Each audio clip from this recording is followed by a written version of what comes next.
हज़रत ज़करिया अलैहिस्सलाम ने बुढ़ापे और बीवी की बांझपन के बावजूद अल्लाह से दुआ की तो अल्लाह ने उन्हें हज़रत याह्या की बशारत दी और मुजिज़ाती तौर पर उनकी औलाद हुई।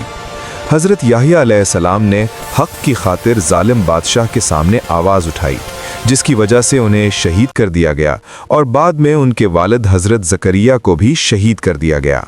बनी इसराइल में एक बुजुर्ग नबी थे जिनका नाम हज़रत ज़करिया अलैहिस्सलाम था। वो बैतुल मक़दस के निगहबान और रूहानी रहनुमा थे। उनकी ज़िंदगी बहुत सादा थी। वो हाथ से काम करके रोज़ी कमाते, जैसे लकड़ी का काम या दीगर मेहनत मजदूरी, और कभी लोगों पर बोझ नहीं डालते थे।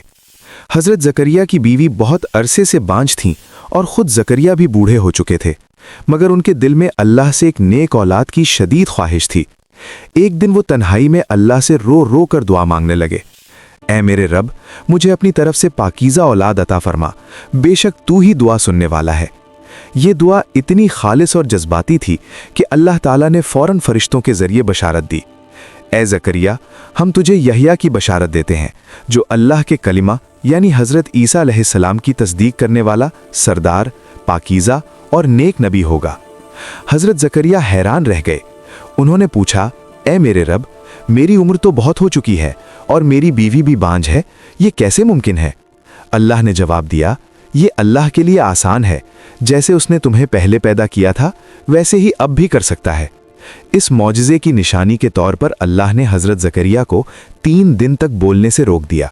वो इशारों से ही बात करते थे, मगर दिल से अल्लाह का शुक्र अदा करते रहे। फिर अल्लाह के हुक्म से हज़रत यहया अलैहिस्सलाम पैदा हुए।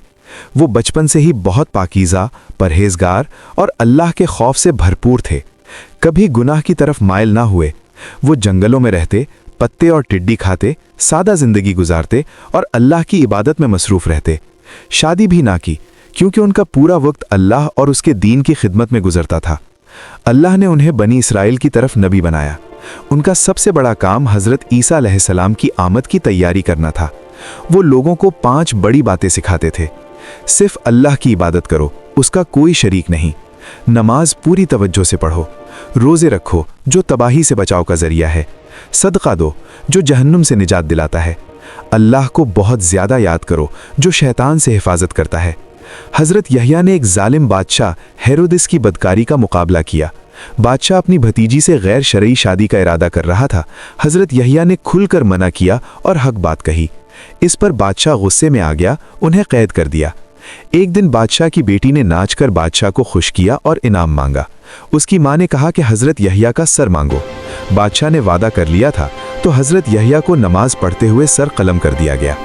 उनका सर एक तश्तरी में लाकर पेश किया गया। ये जुल्म देखकर आसमान भी रो पड़ा। इसके बाद बनी इसराइल के जालिमों ने हज़रत ज़करिया अलैहिस्सलाम को भी शहीद कर दिया। कहा जाता है कि वो एक दरख्त में छुप गए थे, मगर जालिमों ने दरख्त को आरी से काट दिया और नबी भी शहीद हो गए।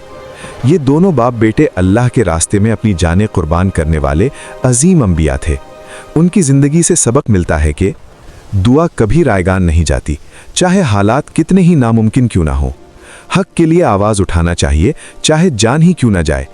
अल्लाह पर कामिल भरोसा रखो, वो नामुमकिन को मुमकिन बना देता है। ये कहानी कुरान मजीद में सूरत आले इमरान, सूरत मरियम, सूरत अल-अंबिया और दीगर मुकामात पर बयान हुई है। अल्लाह हमें भी इन अंबिया की तरह ईमान, इस्तिकामत और हक पर कायम रहने की तौफीक दे। आमीन।